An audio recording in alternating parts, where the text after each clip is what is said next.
tukaambiwa ana bleed kichwa. Sasa hapo ndio tulijua ugonjwa wake already imekuwa serious. Ana bleed ndani ya kichwa na akona clot na mambo yalikuwa mabaya. Sasa hapo ndio tulisema aingie ICU, na akaingia ICU.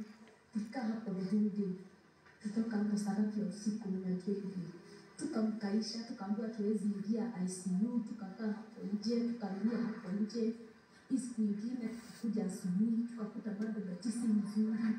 Na tukaambiwa hiyo sasa ilikuwa inaitwa acute myeloid leukemia. Tukaambiwa ilikuwa inajificha kwa mwili. Ndio maana hata Betty alikuja kwa chama, alikuwa anasema mnakumbuka. Acha ni secretary, alikuwa secretary wetu, lakini alisema wacha nilale kidogo alafu mtaniamsha. Tunauliza akaheri dakika ile na begomi. So wakati niligoogle about myeloid, asijui acute myeloid leukemia, that monster, niliona inakupatia fatigue na inafanyanga uwe na kichwa. So wakati wa mwisho tulikuwa chama kwa Wakafura, Betty aliniambia tumekuja na gari but sitaweza kudrive ni bebe. Na nikibeba karako kwa kiti ya nyuma, ananiambia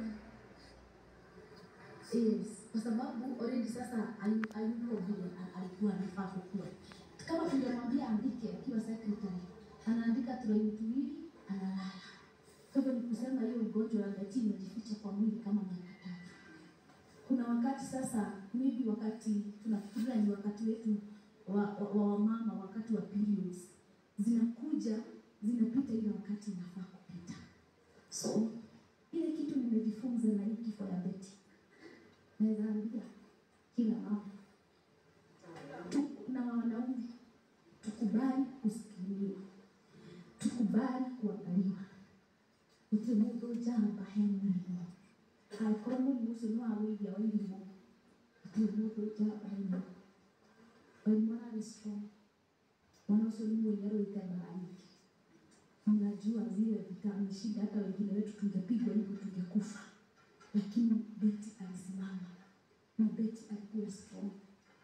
Hata wakati wake wa mwisho, wakati kwa sababu hiyo siku alipoteza speech, na wakati niliona speech imeenda, haongei na mimi, nikimguza haongei, nikimwongesha akiwa ICU alisikii. Nikaambia kina Bengegani na kina Kigomo hapa na Lois, nikaambia tuite watoto wa Betty, kwa sababu tunataka kumpiga transfer ile Kenyatta. Tumeambiwa Kenyatta ndio anaweza treat. Wakuje ndio sasa aende chemotherapy. Juu tulikuwa tunasema saanze chemo. Tukawaambia tuite watoto wa Betty, waone mama yao, kwa sababu waliacha mama mwenye anaongea na waliona damu kwa stairs. Walikuwa wanauliza mama yetu kwa wapi? Why is the mother? Walikuwa wanafikiria mama yao alichinjwa kama something happened. Tukaambia tuwaite watoto wakuje hapa waone mama yao tukimhamisha.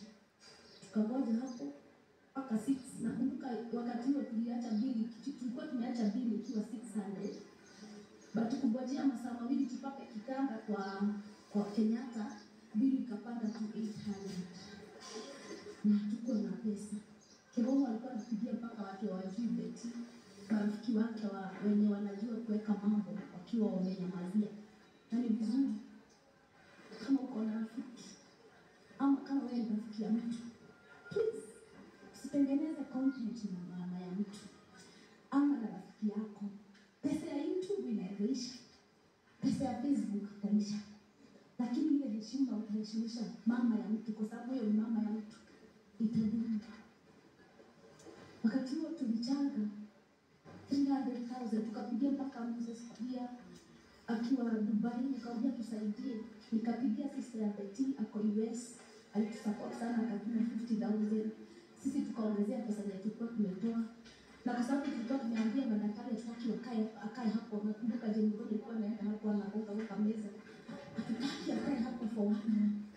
Vile tuliambiwa pesa, tukarudi nyuma tukaambiana, gari akatuambia sisi tumeaibika, vile tulikuwa tunagonga meza tukisema tutaki akae 1 hour, lakini tumekosa pesa. Nikamwambia tukazipata, tukalipa bili, watu wa Betty wakakuja. Nakumbuka wakati Sky aliona mamake, kwa sababu Betty alikuwa amefungua macho. Na alikuwa anafanya hivi kwa sababu anashangaa ni nini kishingo yake imefanya, baada juu amehoka na stroke ya saidi moja. Wakati alipolewa na kitanda ni 7 ndio hivi ni. Akatolewa hapo, akaangalia watoto wake ni kama alituangalia sisi wote. Naangalia Jane Mboni, anaangalia mimi akiwa kwa kitanda, anaangalia kila mtu. Alafu akaangalia watoto wake akawajua. Machozi yake ikaanza kutiririka. Akalia.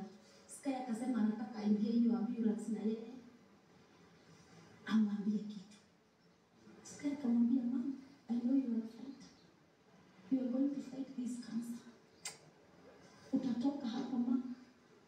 Akapiga magoti kwa ambulance. Mbio Mungu usiache mamangu akufe. Kile wakati tulifika Kenyatta.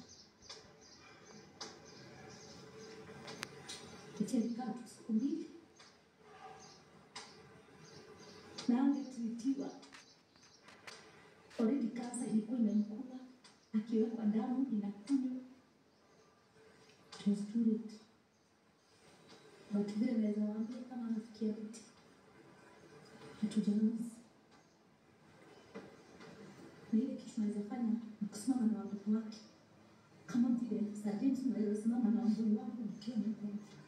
Tusimame na watoto wake. Na usiache ile pesa beti amekifuta. Chuo watoto wake. Wacha Sky siku moja asituulize mamake alikuwa slave. Na huyo mtoto hana. Wenye wanatengeneza content watengeneze tuna jina yake. Lakini sisi tutasimama na watoto. Tutasimama na Sky. Tutasimama na Dani. Na watasoma. Kwa sababu hakuna mtu hawezi enda. Naweza enda kesho. Babu wangu naweza jua kuna watu, kuna marafiki. Na kuna wazazi wengine. Sasa hivi sisi wazazi wa Sky na Dani na watasoma. God bless you.